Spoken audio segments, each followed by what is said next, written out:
There we go.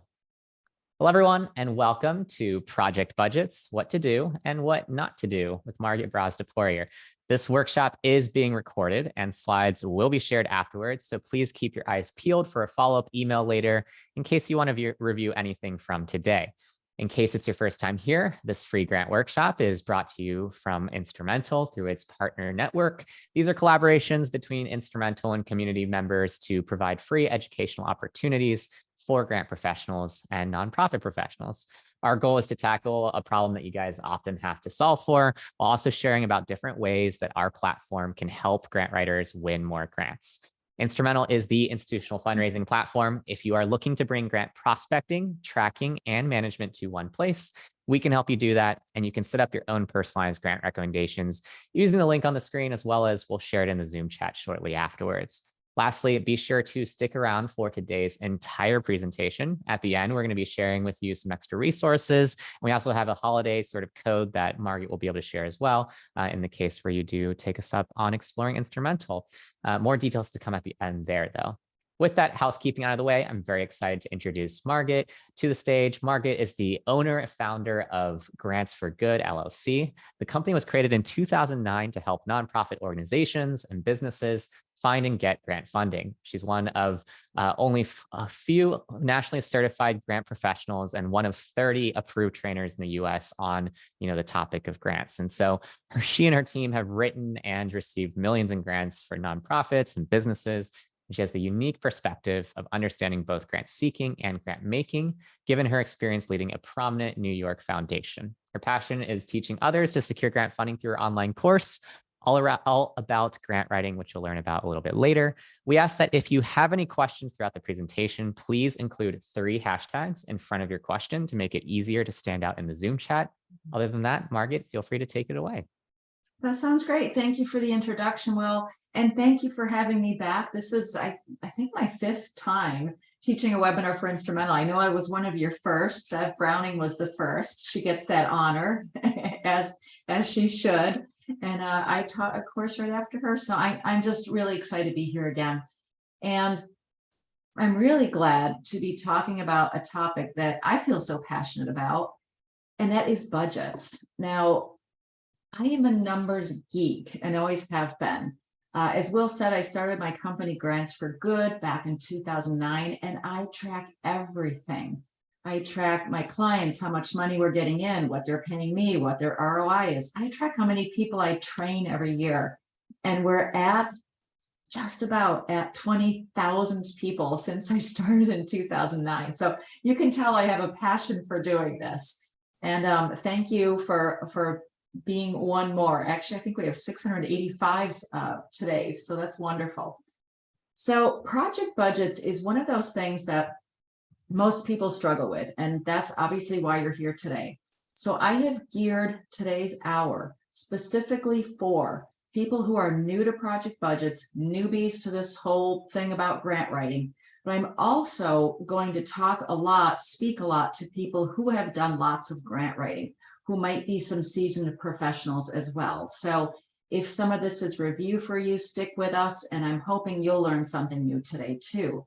But I really want people to leave this with some very specific details about project budgets. If you want to find me after this webinar, my website is grants4good.com, and my self-paced online course is allaboutgrantwriting.com. You'll see all that's involved there. I get much, much more into project budgets and reporting in that course. But let's do what we can in the time we have today. If you haven't already, and I've read a lot of these already, they're great. Your name, your organization, hardest part about project budgets.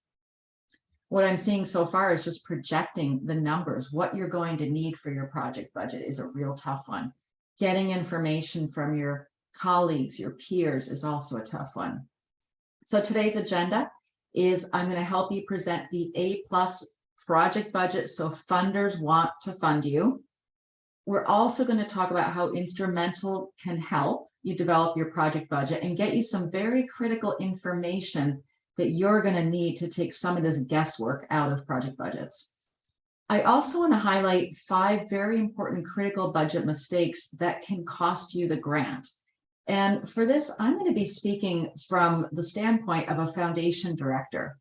I won't go through my whole background, but I started grant writing in 1993 when I worked for our local municipality. And I started writing grants out of necessity because of the budget cuts that were happening. And fast forward, I was the director of a large family foundation in New York. And I saw so many, it opened my eyes to this whole field of grant seeking and funding and what funders are really looking for. So I'm going to talk to you about budget mistakes that I saw when I worked as a grant reviewer and on the as a staff person for a foundation that I think is going to help you out a lot. All right, so how to develop your A+ budget. You've all seen these kind of spreadsheets before. If they kind of give you the hives, take a deep breath, it's going to get better. I really like to demystify how to do project budgets. So I'm going to share with you some quick tips, what I use in my business and working with my clients. So a little bit of background, just so we're all on the same page. Project budgets. First of all, they're different from your organizational budget. I'm sure you know that. Your organizational budget is your operating budget. It's everything you need to do your work in whatever 12-month period is your fiscal year, whether it's January 1st to December 31st or a different year. Regardless, that's your operating budget. Most foundation, corporate, federal, state grants, they will all want a copy of your operating budget. But most likely, they will also want a project budget. So this is specific to the very project you're applying for funding for. Let's say you run an after-school, I saw a couple schools here. Let's say you run an after-school program that helps tutor children that have trouble with reading. And you are a nonprofit and you want this after-school program funded. You will need to develop a project budget of just what it'll cost to have your staff, to have your school open for after-school hours, janitorial help, utilities, you name it. You have to have a project budget of what that after-school mentoring program will cost you. And project budgets are required for just about everything. Like I said, a government grant, federal or state. Community foundation grants. I read a lot of those. I work with clients. I highly encourage you to contact your community foundation. That's a different story, how to find funders, but definitely check yours out. Private foundations, they always require project budgets. And I'm going to refer just real quick, after this webinar, feel free to go to grants4good.com. Check out my blog. There's a lot of articles there. I'm not great about always publishing weekly or even monthly sometimes, but there's an article there about the 5% rule and why it's so important. And we'll talk about that in a moment today as well.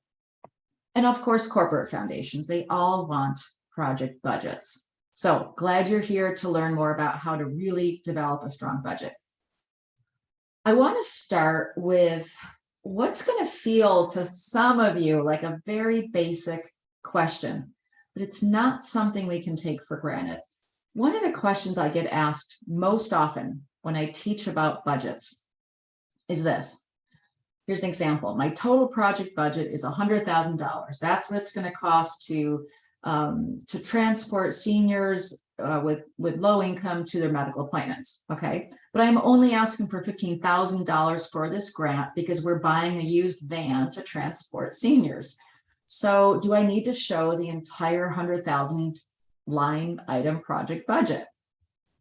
Well, would the answer be yes or no?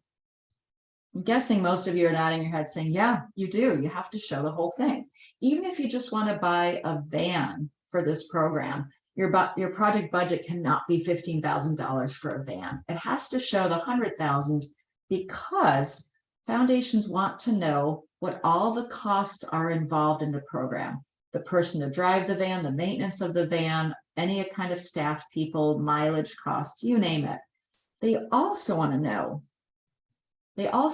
if they give you $15,000 towards your 100, where does the remainder come from? Where will that $85,000 come from?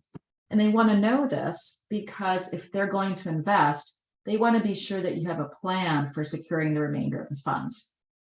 So I'm going to give you an example of what that plan might look like for you. So where could the rest of the money come from? Well, you've probably heard from various webinars or maybe just reading that diversifying your revenue is really key to having a strong organization. When I think about your entire operating budget, it could be in the multi-millions, it might be under 100,000. Regardless, you're going to want to have a fairly diverse revenue stream. Grants are key, never overlook grants. That's why we're here today. But so is individual giving or annual campaigns. So are fundraising events. So your total project cost of 100,000, it might come from another grant. I'm making this up. Here's the Skylar Foundation. It might come from grants from other foundations, maybe 20,000 from them. Maybe there's a government grant where you can earmark part of it, 20,000. You might have donations plus a fundraising event, another 10,000. Maybe you run an event, or I work with a youth theater company and they have quite a bit of income from their sales, ticket sales, concessions, t-shirts, you name it, 35,000. So this is just to get you thinking about where the remainder of the money would come from. And don't be afraid to spell out in your grant application where that money is going to come from, even if it's anticipated to come from a foundation or a government grant. Chances are you don't already have it in hand. You know, I doubt that 15,000 is your last bit that you need to do this project, but this is all about anticipation. It's all about projections, which I know is one of the challenging parts about budgets. So definitely the opportunity to write about this. Where in the grant application do you write about this? Well, you'll see that in most grant applications, you have the opportunity to submit a budget narrative.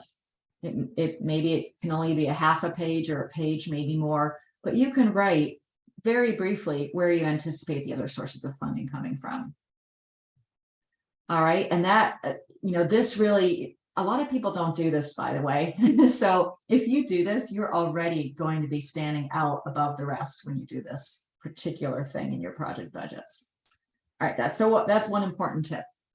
Now here's another one, especially if you're new to project budgets. Try this. Start with your project expenses first and then go into your revenue projections. Oftentimes, project budget forms from funders, including some of the ones we get from government grants, a lot of foundation grants, you'll see that it shows the revenue at the top and then it'll show expenses at the bottom. When you work through these, flip it. Start with your expenses because that's going to determine how much you need to raise.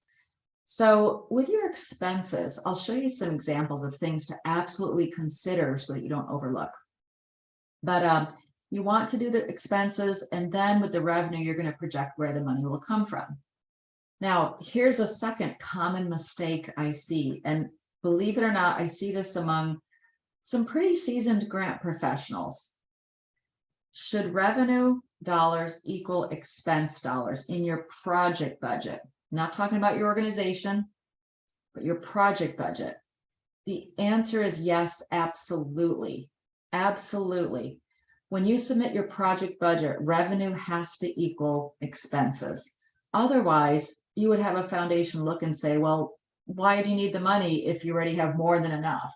Or if you fall too short in the revenue section, foundations might wonder, you know, are you going to be able to meet the rest of your revenue? Can you get that revenue and actually execute the project if we're one of the funders? Okay, so revenue equals expenses. Definitely write that down if you haven't already. That's key. So here's an example of a foundation budget. If I start with my expenses first, these are some typical line items. I took this form from what is called the Common Application Form that the Rochester Area Community Foundation works with. I like it because it pretty much covers just about everything.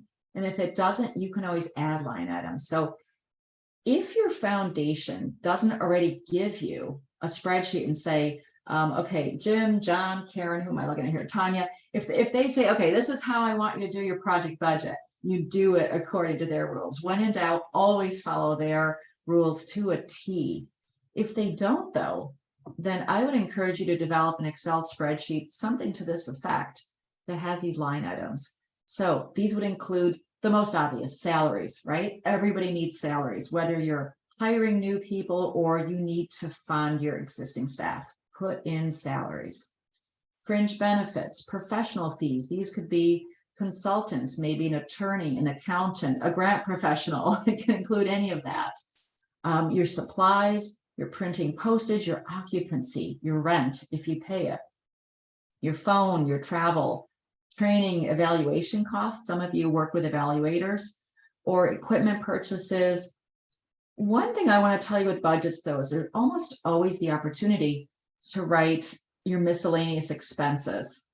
And when you do that, make sure you explain what those are, either right within this line, if you can add text into there, if it's one of those fillable forms, or do it in the budget narrative. You don't want, bottom line, you don't want anybody guessing what are miscellaneous expenses? What are they going to be using that $45,000 for? What does that mean? So don't keep the funder guessing. I can tell you when I was reviewing grant applications, and on occasion I still do this, I'm a federal grant reviewer as well. The last thing you want to do is have to try to guess where that money is going to go. So anything you can do to make reviewers' job easier is worth it. Now let's look at the other side. Once you've gone through and determined all of your expenses, now we get to do this guessing game. Let's call it projections. That sounds more official. We're going to project where your revenue will come from. Now, I know why this is such a challenge, because don't you find that if we all were sitting down together today at a table and we're writing a grant, let's say, oh, to the Gates Foundation, let's pick the biggest one. We're writing $1 million grant to the Gates Foundation.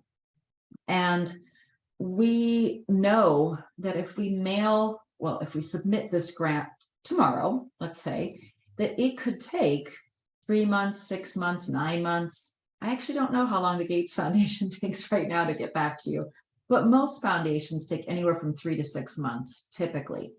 So that means you're projecting forward 6 months before they approve you, and that means your project starts in 6 months and goes 12 months, a year out. So you're actually projecting 18 months out. That's why this is so tough.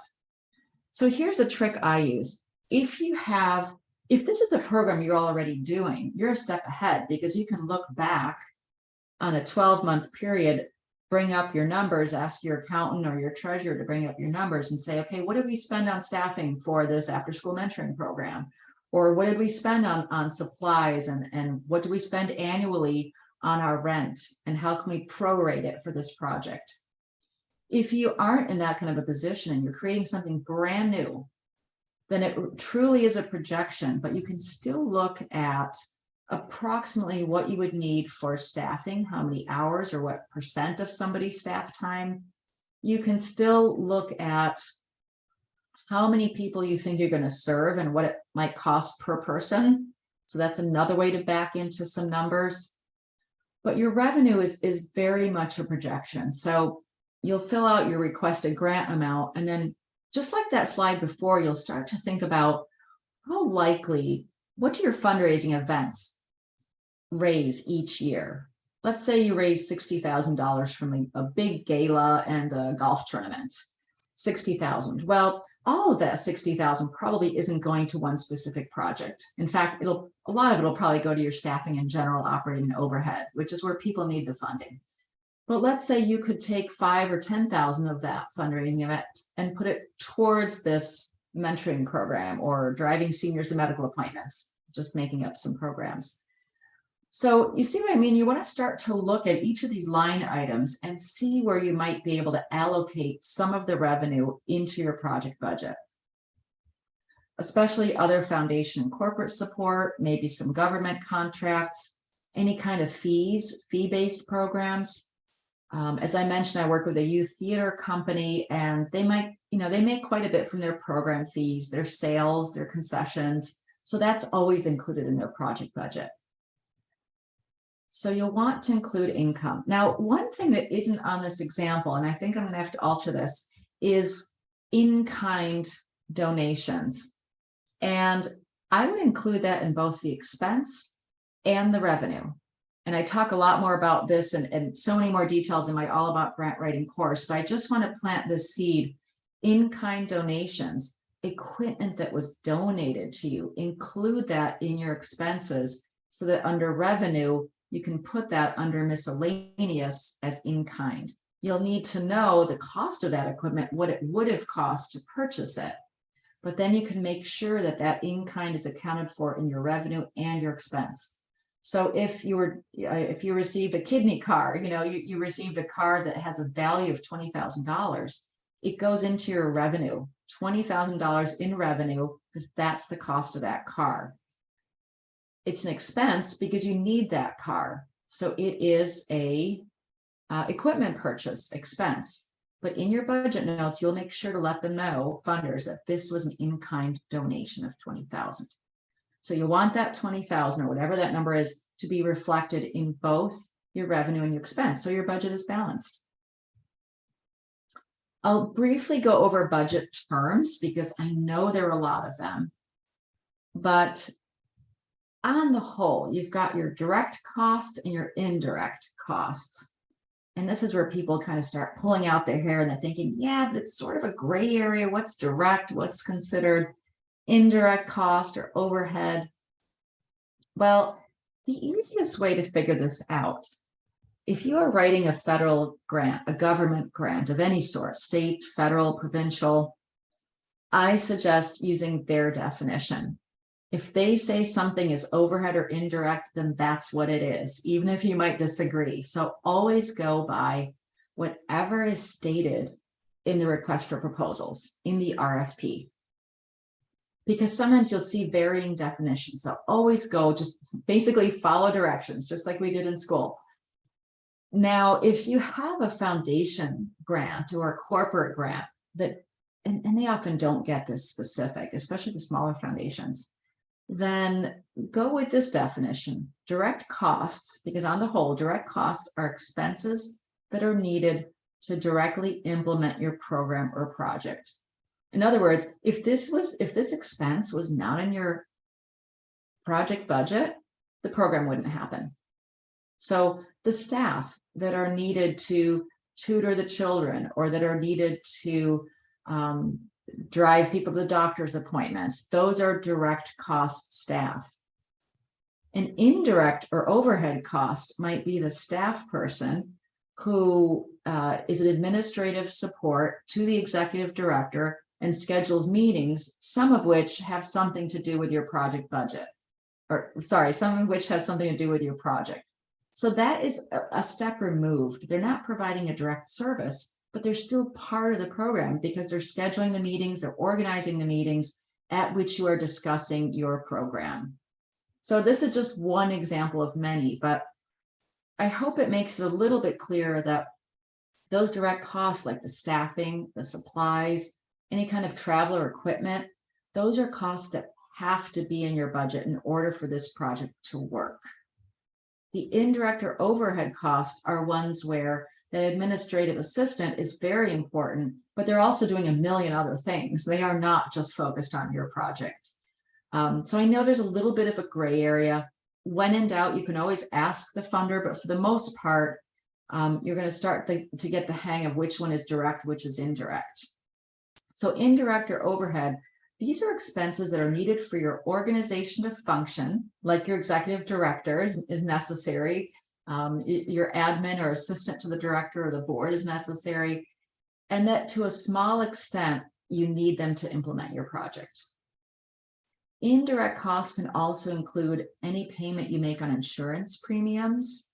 I work with a group of veterans that helps veterans who have been injured for recent conflicts get back into outdoor sports. Sometimes that means getting equipment that is highly adaptive if you've lost a leg, for example.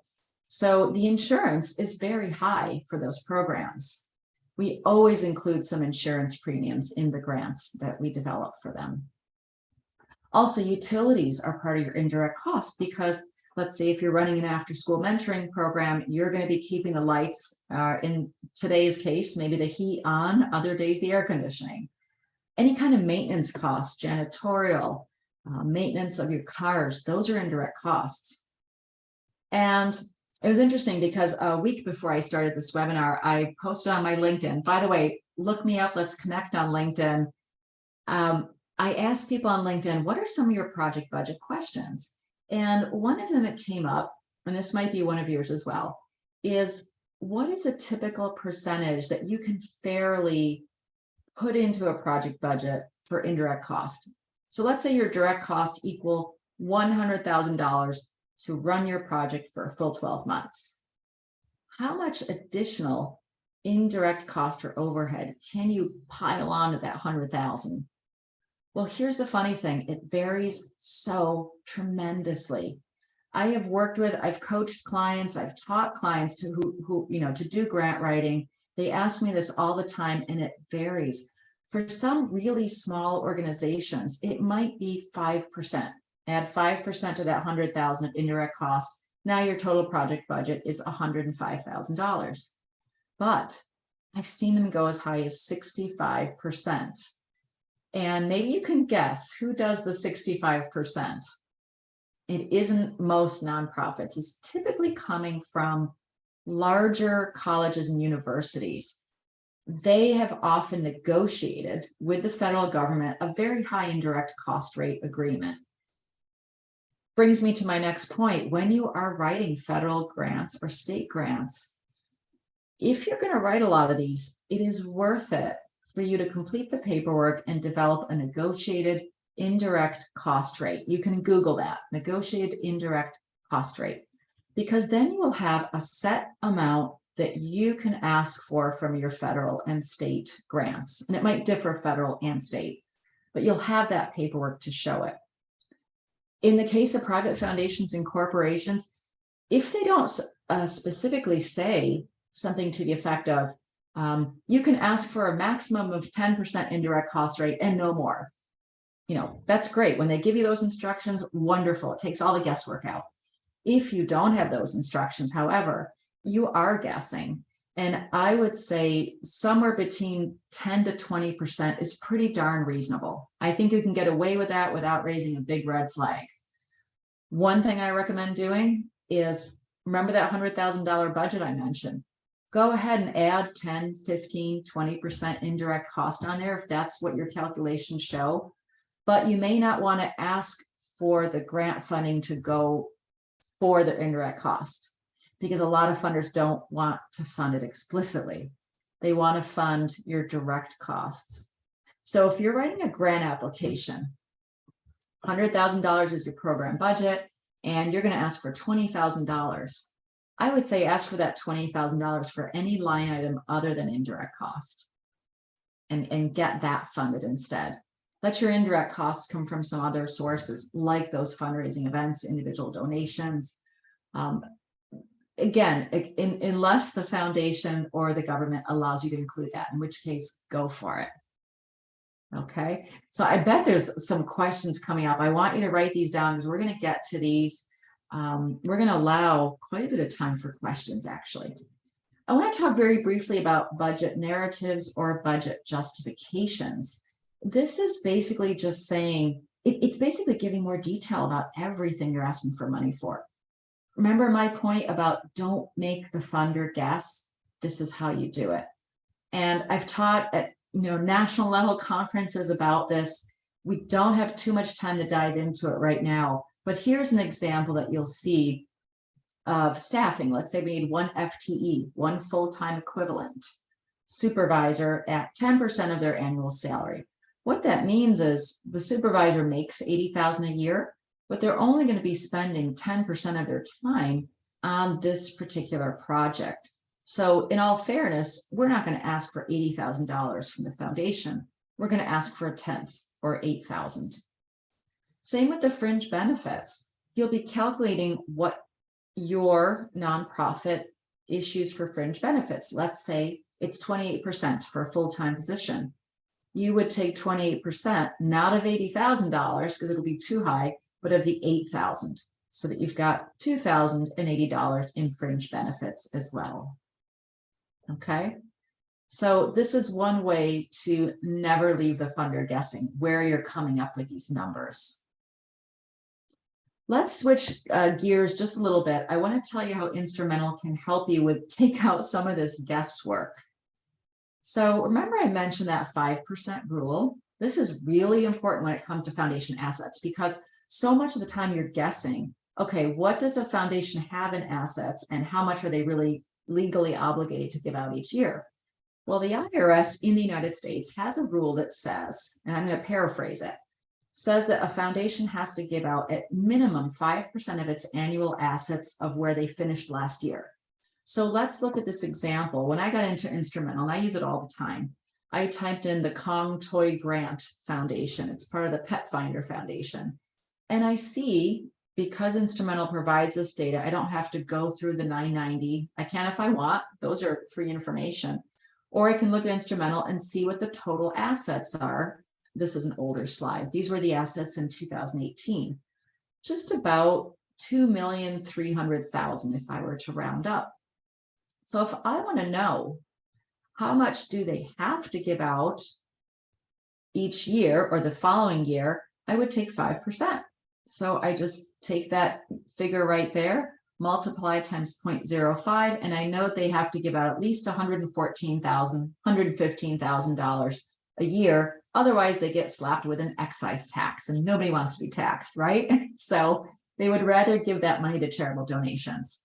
There are some nuances around that, which I cover more in my own course, but this is enough for you today to know that you can always look at the total assets of a foundation, multiply by 0.05, and you know the minimum they have to give out each year. Now, hooray for Toy Kong grants, because look at their total giving, 590,000. So they exceeded their minimum 5%, which I love this because when I think about foundations and I look at the stock market, it's performing, it always goes up and down, but it's been performing pretty well. Even through this pandemic, it's performing well, 7, 8, 9% sometimes on average. So I like when foundations go above and beyond that 5% rule so that they are giving out their gained interest and maybe even dipping into some of their principal. It's kind of the philanthropic thing to do. So anyway, this is one way that Instrumentl has helped me and the folks that I coach. It will also help you take the guesswork out of this question. How much should I ask for funding from a particular foundation? What are their typical grant sizes? So I love this little snapshot here. This is a slide from Instrumentl. Is you can type in the name of a foundation, or maybe you're in the middle of a search and a foundation comes up and you say, oh, I want to learn more about them. Click on there. You can get to this point where you'll see what their grant range is. So in this case, you'll see that this particular funder's most common grant is $25,000, but their range could be anywhere from $2,500 at minimum up to $1.25 million. So before I was using Instrumentl, I would go through all this, and it would take me quite a bit of time, but I would go through IRS 990s to figure out what the average, or at least what the median might be, so I have some idea. And I love that I have saved hours and hours of time by just getting this data instantly. So now I can tell my clients, okay, 25,000 is a pretty common grant size, and we could go up to around 43,000. This is showing that the average is 67,000. So it's giving you some different amounts here. Clearly, 2,500 and 1.2 million are outliers. I also like that apart from grant size, you can see what types of programs they most typically fund, because funders have to submit an NTEE code. Don't ask me what that acronym is. I've completely forgotten, but it has to do with their area of discipline or area of interest. And this particular funder makes a lot of grants in ethnic studies, also in women's studies, urban studies, international studies.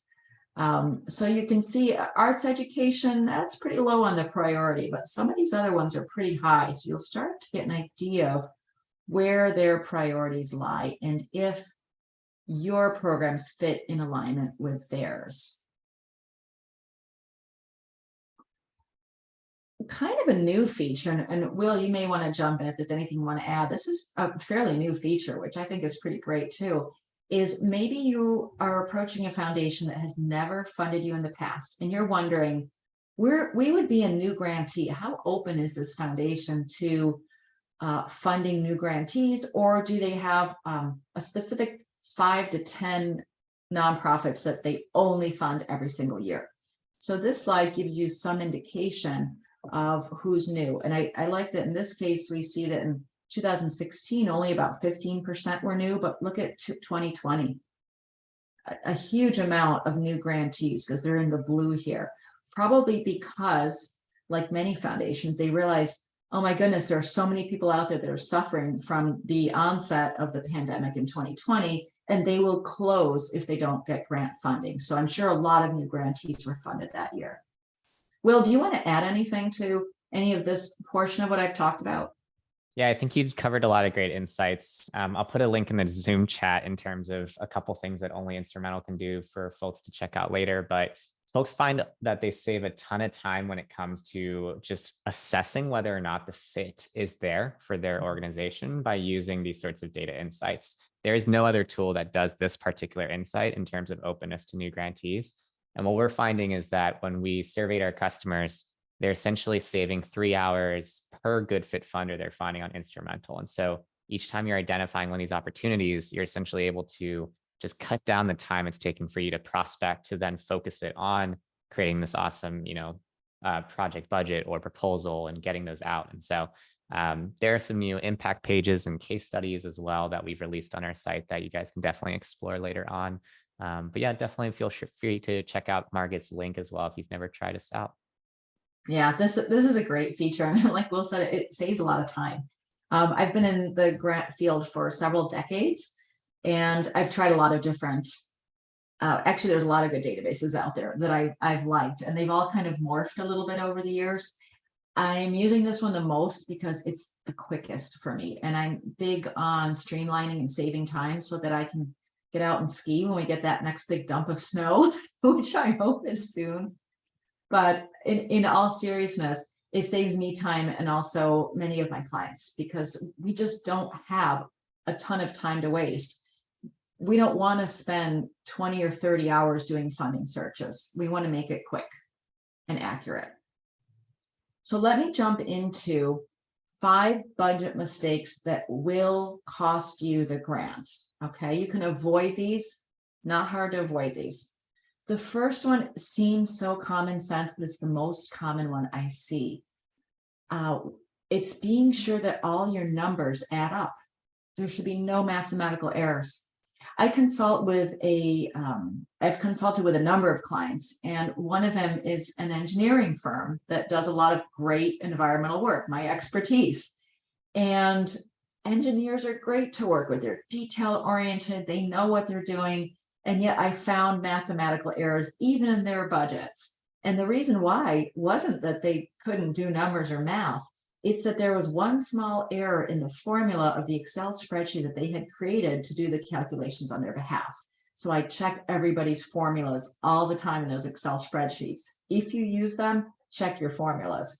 And if you don't, take the old-fashioned way with a calculator or your phone calculator. Make sure you don't have mathematical errors. I can't tell you how many times I see this. It will cost you the grant in most cases, because I guarantee you on any given board, there's going to be one person who's a retired accountant or a current accountant or someone who's going to go through each and every one of your numbers, even if they don't read your proposal. There'll be other people who read your proposals and maybe not look at the budget so closely, but you don't want that mathematical error. Okay, there, I'm done talking about that one. It's so important. Number 2, you have to define all your expenses. And you can do that by the very specific example I showed you on the line item budget. So when you have contractual written out, make sure you define what's going to an attorney or an accountant or a grant professional. What does that contractual mean? Where's it, is it going to teaching artists? You name it, you've got to define that. Same with miscellaneous. Remember, we spoke about that. So this just goes back to don't leave the reviewer guessing. Number 3, you have to link your budget needs and numbers to the activities and outcomes and goals of your project. Now, this can get a little tricky. In my All About Grant Writing course, I talk a lot about, we do logic models. I link logic models to your budget. We won't get into that today, but for today, I at least want you to know that whatever you're writing about for your outcomes in your grant proposal, every budget item has to somehow contribute to ultimately leading to that outcome. So I hope that makes sense. Fourth, remember to show your in-kind contributions. And I spoke about that earlier, because so often, many of the people I work with and teach and coach are relying on in-kind contributions, including volunteer time, including that, as well as equipment. And if they don't account for those in-kind contributions, the total project budget cost is actually going to look a lot lower than it truly is. And you always want to reflect the true cost of doing your work, or you shortchange yourself, and you don't want to shortchange yourself. You want to make sure you know the true cost of your work so that you can get all the funding you need to do it. And lastly, this is government talk here, costs must be reasonable and reflect the true cost of doing the project. This comes straight out of federal grant RFPs. And all it means, this really is common sense. All it really means is you don't want any big outliers or red flags. Reasonable meaning you don't want to have a project budget of $100,000 and have your computer cost be $80,000, because people are going to say, whoa, that's a lot of money on computers. And that might be because your computers are going to be serving everybody in the entire agency, not just your project staff. So that's going to raise a red flag, for example. So you want to make sure that your expenses are balanced realistically and just focus on the cost of doing the project for project budgets. Okay, so those are 5. Maybe you took some notes. Maybe you're going to look at the slides when you're done with this. And I'm going to address one more question that came up. Maybe it's your question as well. I haven't looked in the chat yet since I've been presenting, but this is a question that came up on LinkedIn. Again, when I asked the question, what are some of your challenges? What are your questions about project budgets? This one came up, and the answer is you plus one or more of the following on this list. It could be if you are working in an agency where you have a CFO, Chief Financial Officer, great. You're going to need their help. Your CEO, Executive Director might be involved. Maybe your Director of Development, because they know how much they're anticipating from a fundraising event and from individual donations. They could help you project how much revenue you can expect. Maybe you are that Director of Development. Project staff, don't underestimate your project staff to help you with estimating how much staff time it will take to run, let's say, this after-school mentoring program. They know they're doing the work on the ground every day. Also think about any partners or collaborators. Many times you might be sub-awarding a grant. You might be paying, you might receive $1 million, but pay $50,000 or $100,000 to a collaborator. So you have to put that in your budget. The cost of your contractors. Maybe you're hiring a third-party evaluator. You'll definitely want a cost quote from them, so you can put them in your budget. Sub-awardees I just mentioned. You might want to include your board or your board treasurer. So this is just a partial list to get you thinking of people that can help you gather the information and also put together a realistic expense and revenue budget. So we're going to start moving into Q&A very soon. Again, learning takeaways. I hope you got some of the key things I mentioned. Throughout this, there were many. One of the greatest compliments I ever got was from one of the very first people who signed up for my allaboutgrantwriting.com online course, and that is Marianne Cooper. She might be here today. And she said, Margaret, I really like how you present. There's no fluff. You know, have you ever been to a webinar where people just constantly talk about something that has nothing to do with the topic? So I really hope you left with at least a few key takeaways that are going to help you improve your project budget, make that A+ project budget. I hope you wrote down or will look at 5 ways to lose the grant so you don't make these mistakes.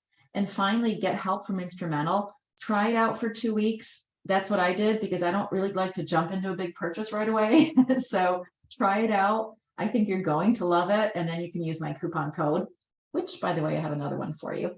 And also you can sign up for my course all about grant writing. I have lots of budget templates and I talk a lot about budget in that course. Real quick, because this is one of the things that you'll be eligible for today, since you're here today, is to get a special discount code for my All About Grant Writing course. We are near the end of the year. This is a great time to see what you got left in professional development. Purchase the course. You can take it next year if you want. This is a course that's self-paced, so if you buy it today and you're just too darn busy right now closing out all your accounts, it doesn't matter. You have it for life. You have this for life. So you can start at any time. You'll learn the skills definitely to raise 6-figure or larger grants. You will get the proposal done while you are completing the course. I designed it so that I am basically walking you through every single step, from researching the best funders, using Instrumentl, and also writing every single section of the grant, including the project budget. And as I mentioned before, you'll get lots of templates. So write down Grants100, GRANTS 100. You'll get $100 off if you register in the next week. And finally, I would love to stay in touch with you. I'm so glad you trusted me with your time today. And I'm at Margit at Grants4Good.com. Check out my website, the online course, and by all means, let's connect on LinkedIn if you are on LinkedIn. And I'm going to hand it over to Will because he's got, he's going to tell you about, all right, this just happened, by the way. I just texted Will and I said, hey, Will, isn't there some kind of a holiday special going on? And he told me, yes. He goes, just until January 15th, you can use the code Grants4Good 75 to get $75 off your Instrumentl subscription instead of the usual $50. Yep. Okay, so if I thank you for honoring that, Will. You know, this is how I look at it. This is why I'm a grant pro. I figure if you don't ask, you don't get. The worst thing you could have said is, no, Margit, you're making this up. Yeah, absolutely. So for folks that haven't created their accounts before, now's a great time to do so. You can definitely do so with Margit's link, and that'll save you off your first month with Instrumentl. We've got a ton of questions, Margit. So we'll definitely start jumping in through those. Awesome. And that's a code for new folks, by the way, for the folks in the chat that are chiming in right now. But essentially, the first one that I have is from Jacqueline, which is, do you include the grant request in revenue? Yes, you include the amount that you are requesting in the revenue column, so that, and you can do this at least 2 different ways. One being, in the example I showed, the very first line was grant request, and I would put that dollar amount in there so it becomes part of your revenue. The other way to do it is to include it within the line item that says foundation or corporate grants or government grants, whichever kind of grant you're asking for. So yes, definitely do that. Morgiana asked, when funders ask for total cost of project, do you include value of in-kind, donated, and volunteer contributions? I do, whenever it's possible. And guess what? It isn't always possible. And you know why? Some nonprofits, for good reason, they just aren't gathering all the information about volunteer time. And honestly, if you included your board members and a lot of your volunteers, it might inflate the budget tremendously. So you have to use some discretion to what extent you're going to count your volunteer time. But I would include it. Would definitely include equipment costs. There's a great, here, let me put this in the chat. There's a great website I love for calculating volunteer time. It's called independentsector.org. Awesome. And that answers one of Yvonne's questions. So I'll remove that from the queue. Awesome. Oh, good. Yeah. Independentsector.org will give you an hourly value of volunteer time, depending on your region where you're located. It's a really great tool. Perfect. Michelle asked if you'd include salaries, even if they are not going to fund salaries. Include salaries in the project budget. Absolutely. Definitely include it in the project budget. Just make sure that your grant request isn't for the salaries, because the funder won't fund it in this example that you're giving me. So I'm glad you mentioned that, because this always goes into your funding research. You have to know what the funders will and will not fund. Some will only fund equipment. Some will only fund staff training. So make sure you know that, so that when you do your project budget and then you write up separately, or maybe they give you a form that says how much or where will this grant go to, make sure it does not go to salary. But you have to include it, because otherwise it's a red flag. A reviewer will say, well, if they're not asking for salary, who's the actual person that's going to be doing this work, right? So yeah, good question. Definitely. Joyce asked, how detailed in a line item should a budget get? For example, if it's a mentoring program, list speaker fees, student workbooks, office supplies, snacks, incentives, is this the right track? Or, do we add overhead as well? Like, some guidance there would be useful for her. I would go fairly detailed with the explanations, but not to the point where you're talking about paper clips, pads of paper, pens, those things. That would just be office supplies. So you can lump some things together. There's when you talked about it, I think I don't see the question, but something effective food and beverages, you can just mention that is refreshments or meals. So you'll want to lump some things together, but definitely just don't keep the funder guessing. If you have any doubt, have somebody in your office read it, or even a peer or a friend look at this and say, so they can look at it and offer you any questions if they're unclear. When asked, you mentioned diversifying revenue is really important. Do you think it makes you more competitive to incorporate other types of revenue instead of asking for the whole project from the grantor? Would a grantor be more likely to fund a project that has, say, for example, individual donations?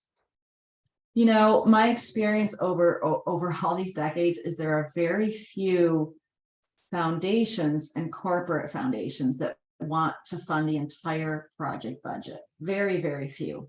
So most of the time in that case, you're going to be asking for a portion of your project budget from the funder, which in a philosophical sense is rather inconvenient because it does mean you have to come up with that other funding, or that you might have to patch together a couple different foundation grants to meet your project budget. But that is the trend. That is what I've seen. It's what I'm still seeing. The exception is in many federal grants, you show the project budget and you are asking for the entire amount, and you would likely get the entire amount if you are funded. So federal grants are a bit of a different situation in that case. Got it.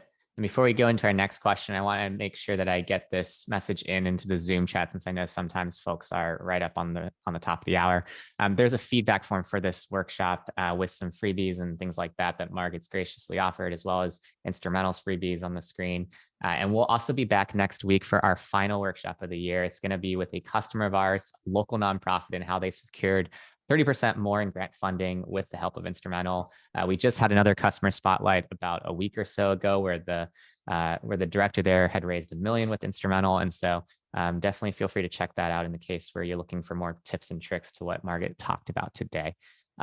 Taylor asked, what about staff that work on multiple projects? How do you divide their labor cost between overhead versus projects? Yeah, I mean, most of your staff are working on multiple projects. As far as I know, my experience with people working at nonprofits is they are usually juggling a lot of different things at once. So this is going to be very common. This is where the guesstimate or the projection has to come in, where you have to estimate what % of staff time is going to be devoted to a particular project, direct service to a particular project, a direct cost rather, versus indirect versus working on something completely different. So it might be 10% of somebody's staff time in a 12-month period. It might be 20% or more. Or you might hire a brand new full-time staff strictly for that project, in which case it's 100%. So it really depends on the project. When I used to work for the county and started grant writing back in the early 90s, we were doing something called total quality management. It's called something completely different now. I think Six Sigma is similar, but we actually had sheets where we started tracking things by project. So you might even want to go that route, is start, now there's so many great apps you can use to track your time. Start tracking what you spend per project, and you'll start to get a pretty good estimate of what you're going to need for any particular focus project. Kristen asked, would you include the executive director's salary as part of the program budget? Yeah, I do recommend doing that when it's appropriate. I really do, because Oftentimes, it depends on the project, but so many times, especially in a smaller nonprofit, you know that the executive, and maybe you are that person, the executive director is doing 20 different things at any given time. They might even be writing the grant applications. They might be implementing the programs. They're doing the marketing. So a lot of times the executive director is very key in delivering a project or a program. So if that's the case, absolutely include a percentage of their time. Yeah. And this is a If similar vein question. it's Oh, go ahead. directly involved, you could include a small percentage for overhead too. And this is related to that kind of line of questioning from the DuPage Federation, which is, would the grant staff who write the monthly grant reports and impact stories for the project be a direct cost or an indirect cost? Oh, this is a good question, because if I understand it correctly, you're asking me about the cost of the staff time to write the reports to the funder. Is that right? If so, technically, no, I would not include that staff time. Report writing can sometimes be very quick and easy. If it's a foundation, send them a one-pager, let them know what's going on. If it's a federal grant, you are writing quarterly reports, they're detailed, you're collecting receipts. You could only include that time if it's approved by that federal RFP. In general, though, I would say no. Yvonne had a great question. What are the best practices to prevent double dipping? For example, asking multiple funders to fund the same activity for the same project, and or over allocating personnel time for staff working on multiple projects. Yeah, let me talk about that first one. In all the years I've done this, and we're talking many years, there have only been two, I would say maybe two instances where the client, where we applied for numerous grants, got all of them and actually exceeded the revenue projected in the project budget, exceeded it. And so what we did in that case, this is a good problem to have. And what we did in that case is we went to the one funder that we knew would be most flexible, where they had a good relationship going with them. And we said, look, we have this great problem. We've exceeded the revenue that we thought we would get. Could we use your funds, accept them today, but use them in the following year? Or could we extend them? Or could we extend the project scope to another city or community? And they always say yes, almost always. And the reason being is, when a funder issues a grant, they don't want the money back because their accountant has put it into their 990 already. They might have filed their tax returns already. It's a nightmare to give back money. So in the rare instance that happens, there are many ways to just treat people like people. Say, look, here's what happened. Could you work with us? We still want to do a lot of good, but can you work with us? More often than not, it is just important to apply to several foundations at once, usually, for the project budget. Anne asked, if you're asked by a funder to provide data on a program's financial efficiency, what numbers or ratios might you pull out of your budget to speak to that? You know, it depends on what they're asking for. I guess I would ask them what they mean by financial efficiency. It's a very vague term. So, you know, sometimes a funder might ask very specifically, what is your cost per participant? That's one data point I see quite a bit. So at a school, for example, what is your cost per pupil? And the way you would calculate that, the way schools do it, is you would basically look at the number of people you are serving, your total operating budget, and divide the number of people into that operating budget. You get a cost per person. Is it the best way to measure things? I would say no, but it is often a number that's requested. So if it sounds vague like that, I would ask them what they're asking for. And this will be the last question we get to today. So if you did not get your question answered, please do reach out to Margit via her email. It'll be included in the slides as well.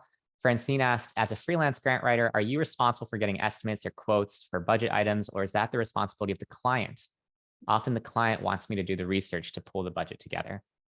Oh, that's interesting. So my company Grants4Good is myself and 4 others, and we've been doing this since 2009. What I found works best when working with clients is to develop a template project budget for them and ask them for the numbers that I need.